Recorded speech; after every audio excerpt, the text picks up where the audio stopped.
Okay guys, so we're at the end of another week.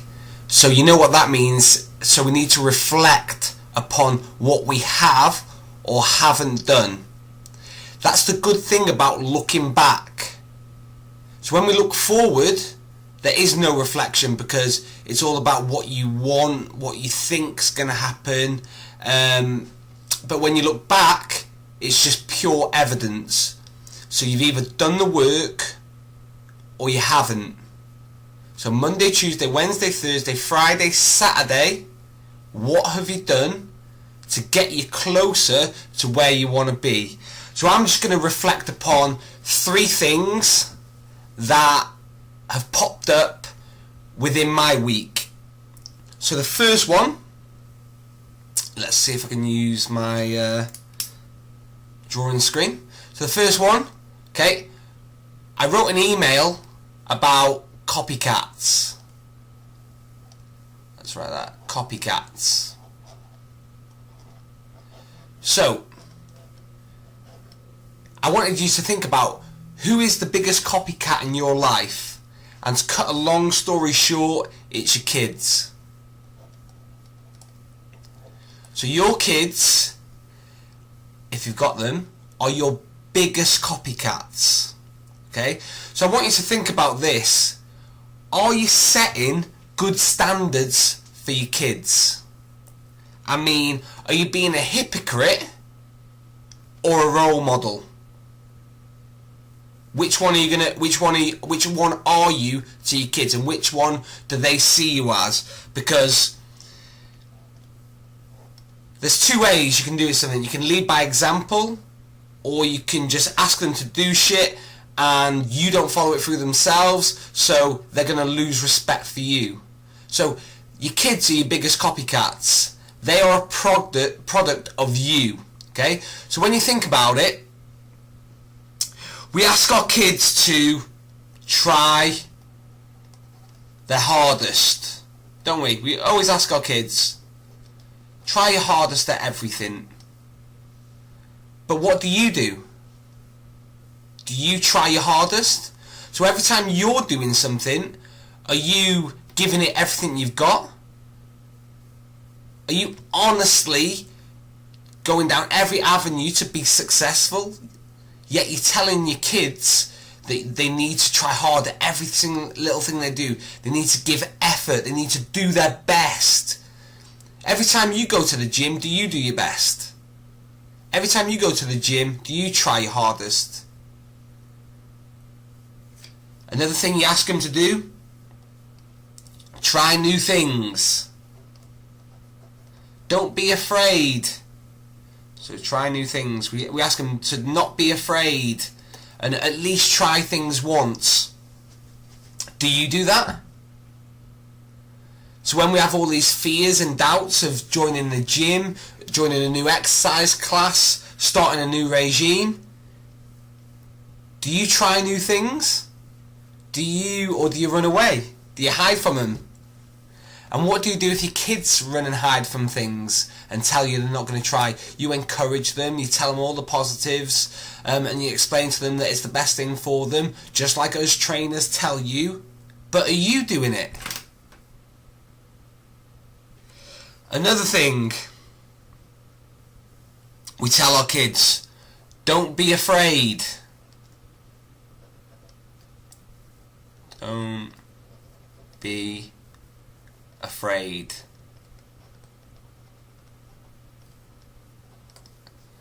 This is you here. But are you afraid? Do you show no fear? Do you show no fear? Do you try new things? Do you do new classes, new experiences, put yourself in new situations? Or are you doing the same old shit? Same old shit because it's easier to stay comfortable and safe. That's all convenient.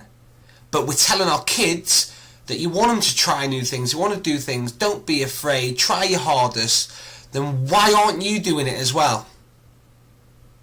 Why aren't you leading by example? We tell them to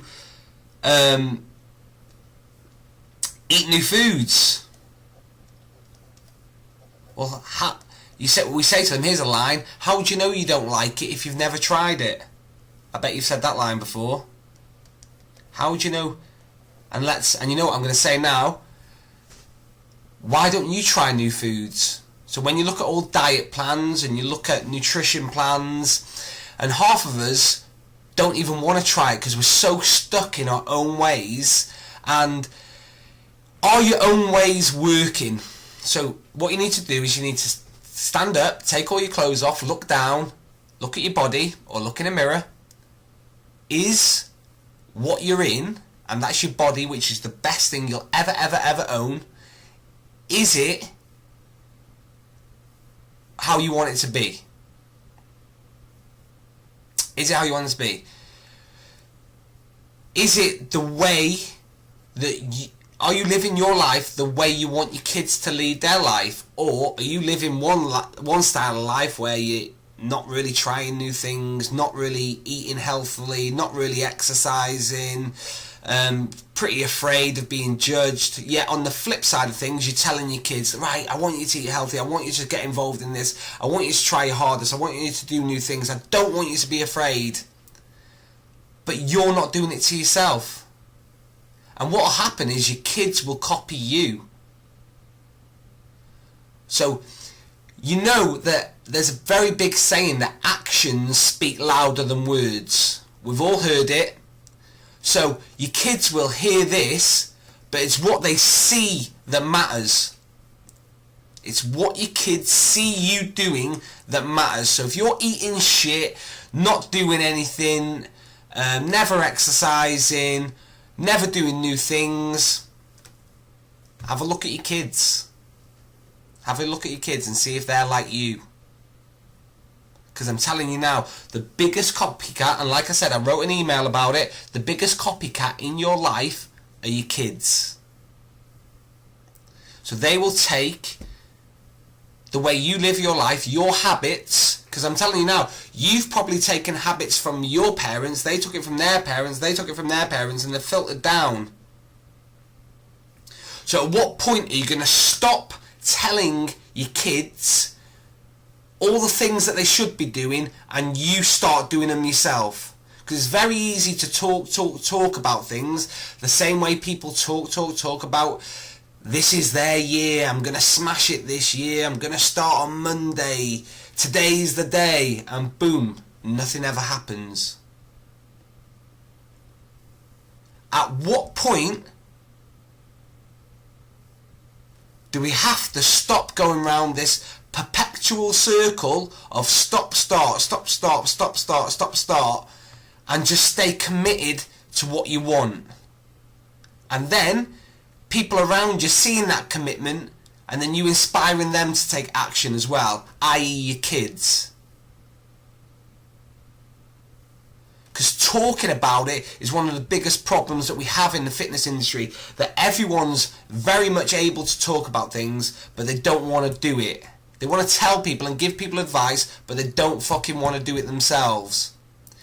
And like I said to you, actions speak louder than words. So reflection number 1 is from one of my emails. Copycats. Your kids are watching you. They're doing what you're doing. So let's set a good example and be a good role model. Because if you don't want to get fit for you and you don't want to be healthy for you, do it for your fucking kids. Do it so that you can be around for your kids. Because you don't want to be on that fucking hospital bed when your kids are only 20, 30 years old, just because you couldn't be arsed exercising and eating better. And then have all these regrets when you fucking knew what you were doing. You knew that your lifestyle was going to lead to it at one point. And you can't sit there and say, I never thought it would happen to me, because it's bullshit.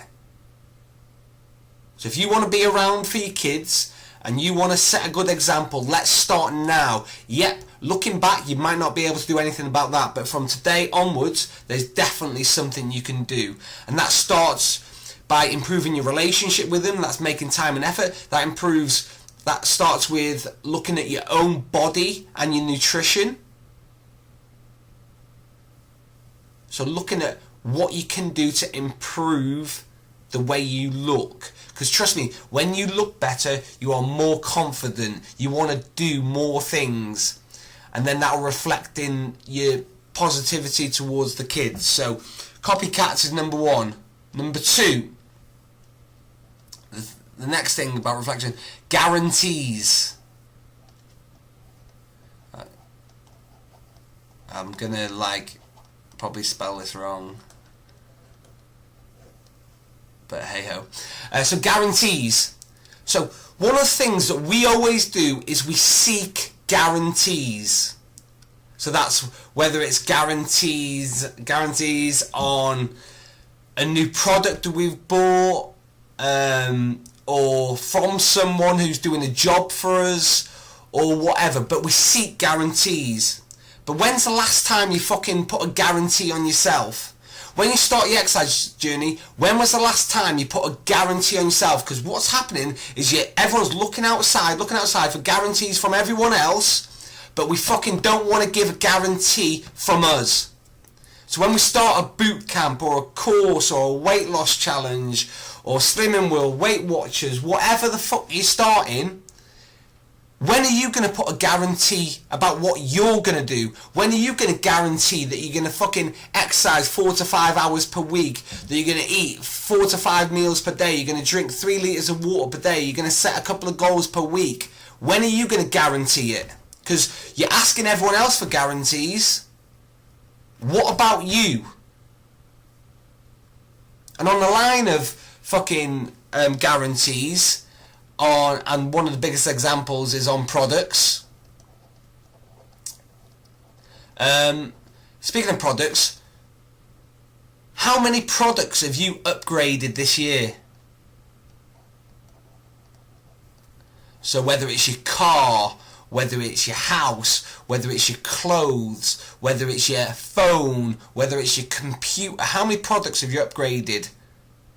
And then look at it versus how many things have you upgraded about you? So it's easy to upgrade the fucking TVs, computers, iPhones, cars. That's the easy part. What about upgrading you? When was the last time you read a book? When was the last time you took part in a new course? When was the last time you took part in an exercise regime and completed it? When was the last time you hit an exercise goal?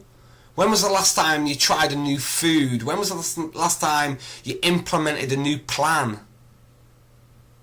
When was the last time you upgraded yourself and give yourself a guarantee that you're fucking gonna do it, irrelevant of how you think, your feelings and your moods in that day? Your thoughts, feelings and moods are the things that are gonna stop you from moving forwards. Because not every day do you wake up feeling super motivated, super pumped to fucking exercise. Some days you have to be in a low gear, because like I said, not every day you're in gear 6, fucking flat out, everything going perfect.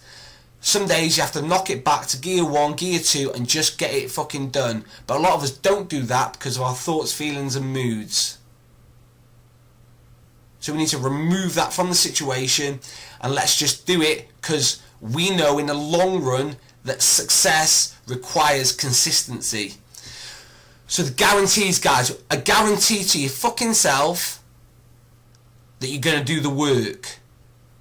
Instead of, like I said, looking for guarantees from everyone else and complaining if a product goes wrong. Well, there was a guarantee on that. Well, there's a guarantee on that job. Well, what about the guarantee that you said to yourself that you were going to stick to your health regime and you fucking haven't? Why don't you put a guarantee out on that? Because we're afraid. And how many upgrades have you done? And versus on how many upgrades have you done on products that you own versus upgrades on your life and what you're fucking doing for you? So the third and final thing, so number 3, advice.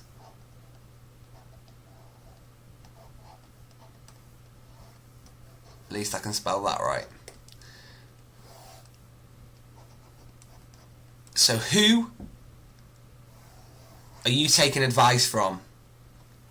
When you're looking to improve an area of your life, who are you taking advice from? Because it's vitally important the people that you hang around with and you're taking advice are the people that are fucking above you and where you want to get to, or that have done the shit that you want to achieve yourself. Because far too many of us are taking advice from people that have done fuck all. All they've got is an opinion, or they've fucking read one Men's Health magazine in their life and they think they can go around giving examples of workouts, how to stay strong, nutrition plans.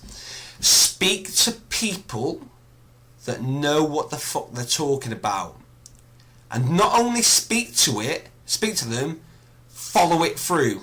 Make a guarantee to yourself that you're going to follow through this program. You're not going to stop at the first sign when results might not be going your way. Because like I've said, and I've said this one, give this example over and over and over again. Every aeroplane journey hits its, well, virtually all the aeroplane journeys hit the destination. But one thing that they're never actually on complete target of route. They're always off target at all times, off route. But one thing that they do, whether they're off target, whether they're left, right, up, down, whatever, they're continuously moving forwards. So like your journey, not always every week are you going to get the right result. So just because you're following the program and you don't get the right result in week 1, does that mean the advice that you've had is shit? Not really. So firstly, look at the person. So if they're a health professional, they've got proven experience, they've got proven results, or they're a person that have had proven experience and proven results, and everything they're doing is safe, fucking listen to them. And don't just follow it for 1 week. Any program, you need to look for about 4 weeks to start seeing actual bodily changes. So if you're chopping and changing every week, no wonder you're not getting long-term results. And if you've got people that are just around you, so when you start a regime, because when you start at the gym or a diet plan or a boot camp, everyone loves to give their opinion about it. Loves to tell you that you're doing too much, or you shouldn't be in that. This probably sounds familiar to a lot of you, that you shouldn't be in that, or you're spending too much time at the gym, that exercise isn't safe. And you've got to ask yourself, who the fuck are these persons to tell me or give me advice? Because if they've got no credentials, how stupid am I if I actually listen to them? How stupid am I if I actually listen to them? If I take someone who has zero clue's advice over someone who's a proven fitness professional or health professional that actually gets results. And that says more about you, that you're influenced by people rather than actually going with what you think is right. So advice, number 3, guys. Number 3 reflection, advice. Who are you taking it from? And who are you giving it to? There's another flip side. Who are you giving advice to? Like I said at the start, number 1, your kids. Are you giving advice to them yet you're not doing it yourself? Are we a hypocrite? Are we giving advice to people about how to get fit? Yeah, we're not really fit ourselves. We don't really train. We don't really eat well ourselves. But we want to tell people how to do it. Because 20 years ago I was a cross-country champion. So 3 points this week, guys. Number 1, the biggest copycats in your life are your kids. And they're probably the thing that probably means the most to you. So if you want to be around for their life and you want them to have a good life, start sorting out the shit that they see, not what they hear. So what they see you doing, not what they hear you say, because actions speak louder than words. Number 2, guarantees. When was the last time you give yourself a fucking guarantee that you were going to stick to what you said you were going to do? And let me ask you this. If you stopped stopping, where would you be right now in life? with your body, your mindset, your business, your family. If you stopping doing things, where would you be? And I'm telling you now, you'd be in a far better place. So why do you keep stopping? What are the obstacles that keep coming up in your life as to you stopping? And if you're upgrading everything, why aren't you upgrading yourself? And number 3, advice. Who are you taking it from? Who are the people that you're taking the advice from? Look at them. What are their credentials? Have they achieved what you want to achieve? Do they have the knowledge, experience? Okay? And using these 3 guys, look at your life and look and see where you're at. So that's the end of this week, guys. That's your weekly fucking reflection.